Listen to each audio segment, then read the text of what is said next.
Yeah, so I just want to ask you about your life in the Congo and your childhood and growing up and how education was really important to you growing up. Yeah. My life in the Congo was difficult sometimes because I can say that I started to study when I was 8, and at the time I didn't have clothes. I was only short, Yeah. but I didn't have a top. But I decided to go to school, and after 2 days, my brother gave me a top, and I continued to go to school. But it was hard because the school was far. It was far, and the way from home to school, it was a long way. The way was covered by the long herb, the long grass. Every time when we went to school, it was to put the clothes in the plastic, and when we see that we are near to school, now we put the clothes and we wear every day. It was like the same, and it was. Because we was 20 plus children at the time who from our village to go to school.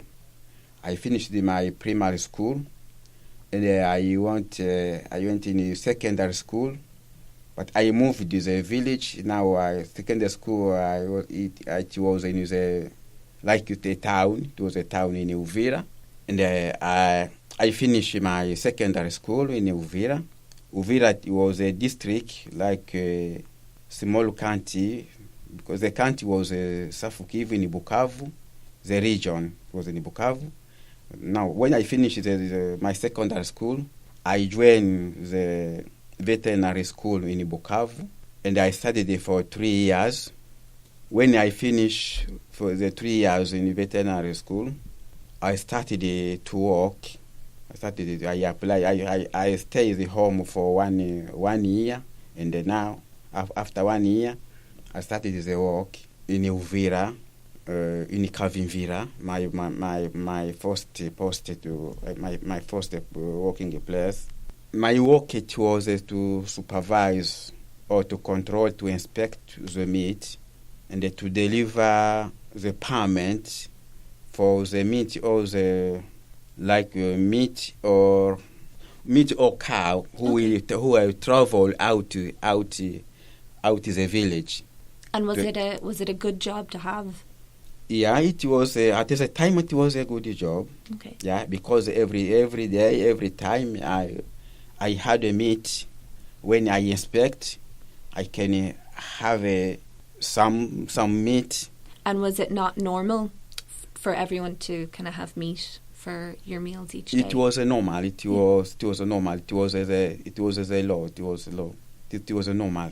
Okay. Yeah, because if you inspect meat, you should eat to confirm that the meat is good for eating. If you don't eat, it means the meat is not good for eating. It was normal. Now at the time, my job was good because every time, every day I had a meat. I had a fish because also I inspected the meat, the fish. Yeah, it was a good job at the time. And you met your wife as well, and you fell in love with her, and you got married. Yeah. I met my wife for the first time in the area in the lake, in the border, in the place that the fishermen, when they come from the lake with the fish, how to say the shore? Sorry? To the shore? Yeah. Yeah. You know the place that if it's a fisherman, the fishermen in the lake. Yes. And now in the morning they come out the lake. Yes. Yeah. The boat. Port. Yeah, yeah. the port. Yeah. Yeah. At the port, they had many restaurants, many businessmen was there. And then now, my wife, she was young. She was a younger girl. She worked with her mom in the restaurant. Yeah. Yeah. And then now I saw her.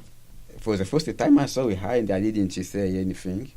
The second time, now I called her. I say hi, and she says hi in Swahili, and we started our dialogue. I said, I love you, I love you. Did you love her when you first saw her? Yeah. Oh. I loved her. I loved her, and he showed me. He asked me, "You are sure?" I said, "Yes. If you can permit me to go home, to look your home, to go your home, to meet you at your home." He told you, "No problem. You can come."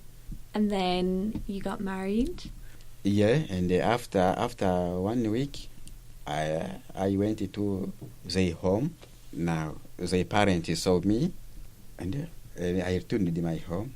After 1 year, yeah, I paid some, because our culture, you have to pay something in the family. I paid 2 cows, and we get a marriage. And would you say, so you were married and you had a good job, would you say that you had a good life in the Congo when you were there? Yeah, at the time we had a good life. Yeah. And then things changed quite quickly, didn't they? You found out that your father had been taken. Yeah. And you had to go into hiding, and then you had to move to Tanzania. And how difficult was it to go from, as you described, a good, happy life and to things changing so quickly? Yeah, it was a problem. And when I was informed that my father was killed, because we was far. Me, I lived in a town in Uvira. My father lived in the village Lemera, and I received the message, the information from the people that your daddy was killed. And now it was difficult for me. And the people told me that maybe you also can be, if you can look how to do. Maybe the people who killed your father can kill you again also.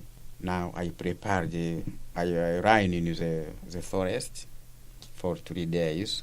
At the time, it was some friend who prepared me to travel in Tanzania. Who prepared to see the boat, how I can run in Tanzania. And after 3 days, he told me, okay, the boat is ready, because the boat traveled every time in the night. And we found the boat, and we traveled in Tanzania. And were you scared?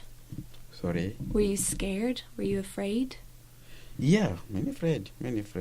You don't know who are your enemy, who are your... We found it to get in Tanzania. In immigration in Tanzania, they received us. What happened, we explained it with the cause we ran it in Tanzania. So, okay. They took us in the camp. They put us in the camp. There was one camp at the time. They took us in the camp. The camp was in the Tabora region. We started a new life, new refugee life in the Tabora. What was life like in the camp? Did it take a long time to get used to living in the camp as a refugee? How did you get on with other people who were in the camp also? It was a difficult, because my journey in the camp, it took 21 years in a refugee camp. And there's a life in a refugee camp, like Africa refugee camp, people suffering. The ration, it was beans every time. You can cook beans for 2 days. It was very, very hard. 2 days. You cook until 2 days. You still cook the beans. It was difficult, but we still we continue every time, and because the life was hard, we started to do something, how to change the ration, and I started to the land, how to farm the land. Yeah. Yeah. So you wanted to make life better for yourself in the camp. Yeah. You wanted to be able to make your own food and help yourself. Yeah. Yeah. Because the ration we received, it was very, very small, and it was not better. Now we tried how to do. I tried to farm the land, to get like vegetable, to have a new beans, to have like maize, and when I farmed, okay, the life started to get better, to ameliorate our life. And Yeah. did you have children at the time? Yeah, at this time I had one children. When I one kid. When I arrived in Tanzania, I had one kid. My first girl, Consolata. She was to maybe 1.5, and after 3 years, after 1 year, we get another one, another boy.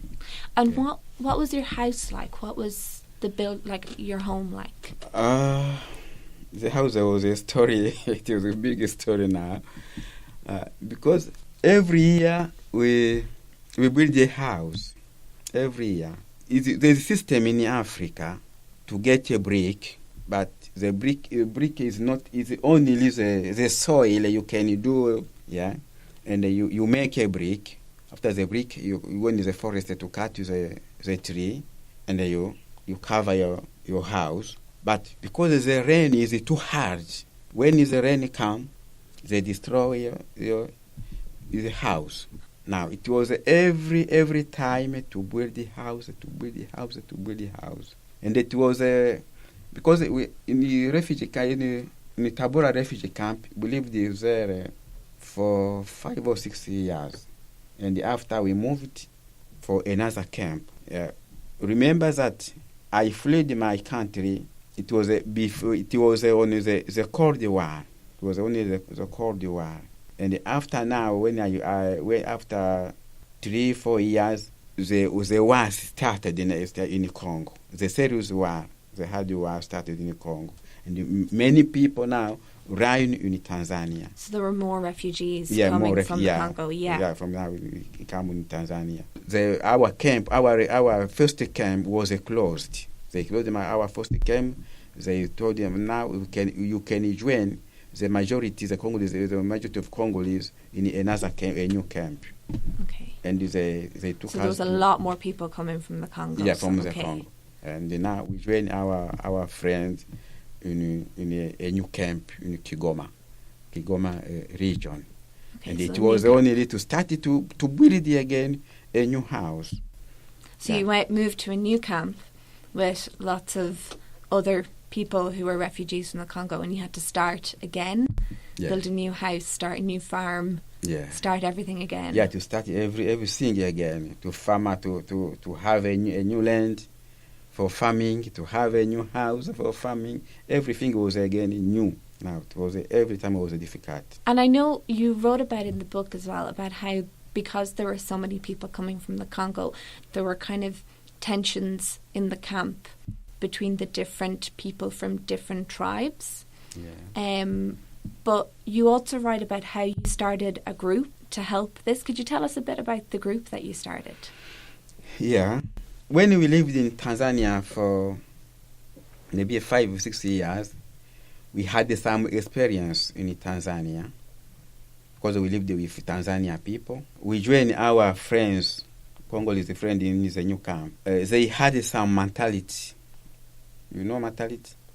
Yeah. Yeah. That the Tanzania people don't have, don't know. It is different. That is the mentality way we of live. thinking, yeah. Yeah. The mentality was that a woman, it is only there to do everything for the man. like to cook, to go in the forest to search